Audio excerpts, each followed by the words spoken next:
Hello students, welcome back to all of you. सर्वे भवन्तु सुखिनः की अभिलाषा रखते हुए आज का टॉपिक हम डिस्कस करेंगे। एग्जामिनेशंस की दृष्टि से इम्पॉर्टेंट है। इसमें हम श्री अरविंदो के शिक्षा दर्शन के संबंध में तथा सर्वांग शिक्षा का आधार क्या है इसके संदर्भ में डिस्कस करेंगे। इसके पहले का जो सेशन था या पहले की वीडियो में हमने life sketch of Shri Aurobindo के संदर्भ में चर्चा की थी। यदि आप अपने कॉन्सेप्ट को क्लियर करना चाहें तो उन वीडियोज़ को अवश्य देखें, that will be beneficial for you. Apart from this I would like to say please like, subscribe, share and motivate channel for new updates. It will be beneficial for you. You are most welcome for your suggestions and comments for teaching learning perspective. Shri Aurobindo Ghosh के सर्वांग शिक्षा का आधार क्या है इसके संदर्भ में ये धारणा सुस्पष्ट है कि अरविंदो का ये मत था कि जीवन में ज्ञान हमेशा या सदैव सुषुप्तावस्था में विद्यमान रहता है। सुषुप्तावस्था यानी सबकॉन्शियसली हमें नॉलेज होती है, लेकिन कॉन्शियसली हम उसको एक्ट नहीं कर पाते हैं। अरविंदो ये मानते थे कि शिक्षा का आधार अंतःकरण है। दूसरे शब्दों में शिक्षा की दृष्टि से उन्होंने अंतःकरण को शिक्षा के लिए महत्वपूर्ण माना है। उनके अनुसार मनुष्य के अंतःकरण के 4 पटल होते हैं, यानी 4 लेयर्स होती हैं या 4 काइंड होते हैं, जिसमें चित्त है, मानस है, बुद्धि यानी इंटेलेक्ट, नॉलेज यानी ज्ञान। इन 4 पटलों को उन्होंने विकास के लिए अत्यंत महत्वपूर्ण माना है। अब हम डिस्कस कर लेते हैं कि what is the meaning of चित्त। चित्त को श्री अरविंदो ने किस तरह से परिभाषित किया है ये हमें समझना होगा। तो अरविंदो के अनुसार स्मरण शक्ति चित्त से संबंधित होती है। एक कन्फ्यूजन स्पॉन्टेनियस अराइज होता है कि चित्त और मन में क्या अंतर है। तो चित्त हमेशा चेतन वृत्ति से संबंधित होता है, ये संस्कारों से, चिंतन से संबंधित होता है। तो इस तरह से हम कह सकते हैं कि चित्त में मानव जीवन के पूर्ण संचित संस्कार एवं वर्तमान अनुभव, इसको हम इस तरह से भी समझ सकते हैं कि चित्त में वर्तमान अनुभव एकत्रित रहते हैं। आपने देखा होगा कि जब हम कोई बात याद करते हैं, अपने मन मस्तिष्क पर जोर डालते हैं, तो वह बात हमें कहीं ना कहीं चित्त के माध्यम से पता चलती है। और जब हमें जिस चीज़ की जहाँ पर आवश्यकता होती है तो चित्त ही वह शक्ति है जिसके माध्यम से हमें मार्गदर्शन प्राप्त होता है।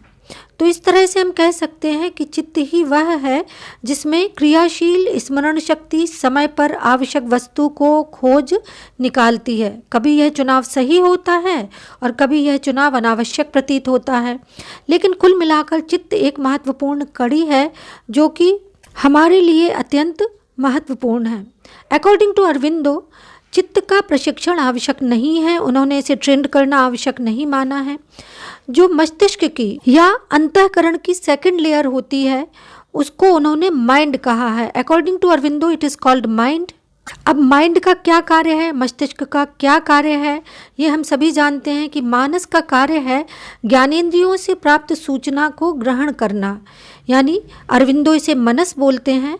और वे कहते हैं कि ज्ञानेंद्रियों के माध्यम से हमें जो सूचना प्राप्त होती है, जो सेंसेस के माध्यम से जो इन्फॉर्मेशन हमें प्राप्त होती है, उसे वे माइंड कहते हैं। यहाँ पर अरविंदो इस बात पर फोकस करते हैं कि शिक्षक की इसमें महत्वपूर्ण भूमिका होती है, विचारों तथा भावों को सही डायरेक्शन में ले जाना। इसके संबंध में जो टीचर है वो स्पेसिफिक रोल प्ले करता है। इसके लिए उन्होंने ट्रेनिंग को आवश्यक माना है। सभी स्पर्श इंद्रियों को इस प्रकार से प्रशिक्षित किया जाए कि जब भी आवश्यकता हो तो वो ट्रेंड हो, वेल ट्रेंड हो तथा संभव रूप से चैतन्य हो और चतुर हो। तो इस तरह से अरविंदो ने माइंड की एक महत्वपूर्ण भूमिका मानी है। शिक्षक का मुख्य कार्य है कि वह 6 स्पर्श इंद्रियां कौन सी हैं? आँख, कान, नाक, जीभ, स्पर्श एवं मनस, इनका उचित प्रयोग करना सिखाए।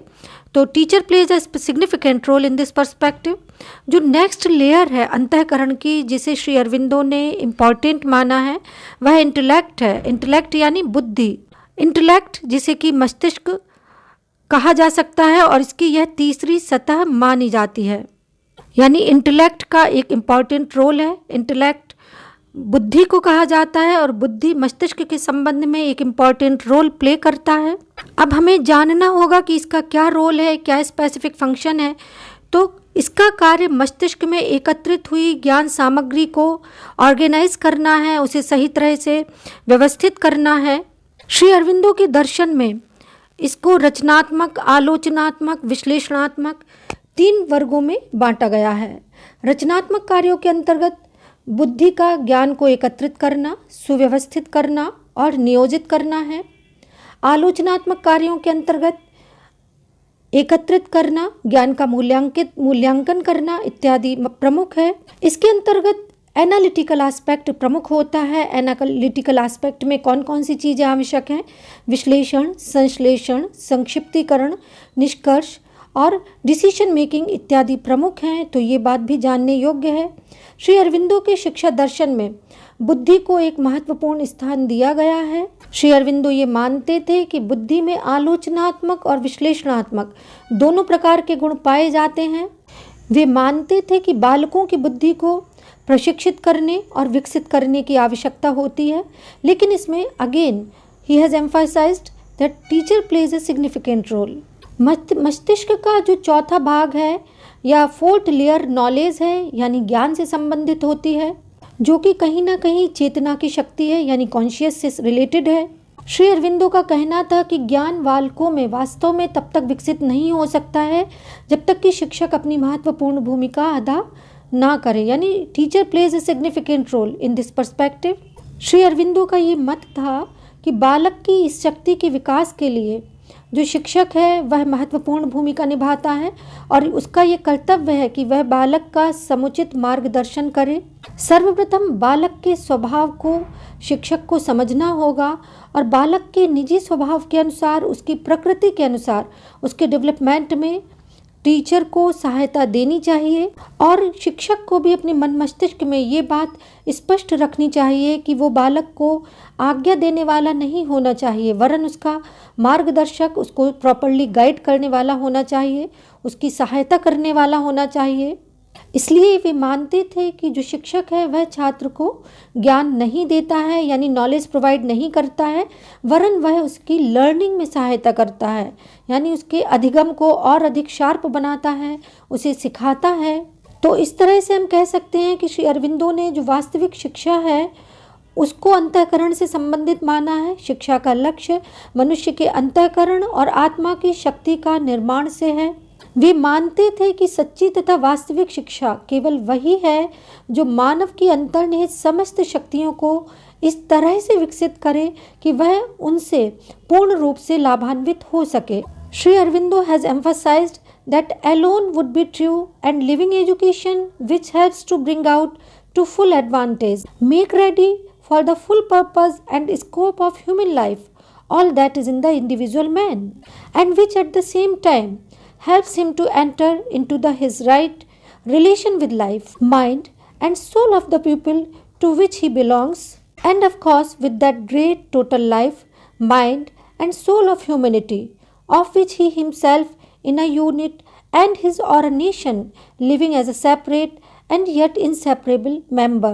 तो इस तरह से हम कह सकते हैं कि श्री अरविंदो ने शिक्षा को आवश्यक माना है जीवन को सफल बनाने के लिए। उन्होंने माना है कि जो शिक्षा है वह मानवीय जीवन को सफल बनाती है और आत्मा के यानी अंतःकरण के विकास के लिए भी ये आवश्यक है। आत्मा तथा आत्मा जिसका वह अंश है, किसका अंश है? परमात्मा का अंश है, उसको भी समझने में शिक्षा सहायक होती है। कहते भी हैं ज्ञान मोक्ष प्रद वेद बखाना। तो knowledge is power and ideas rules all over the world. According to Aurobindo, these are the basic premise of integral education. Thank you for being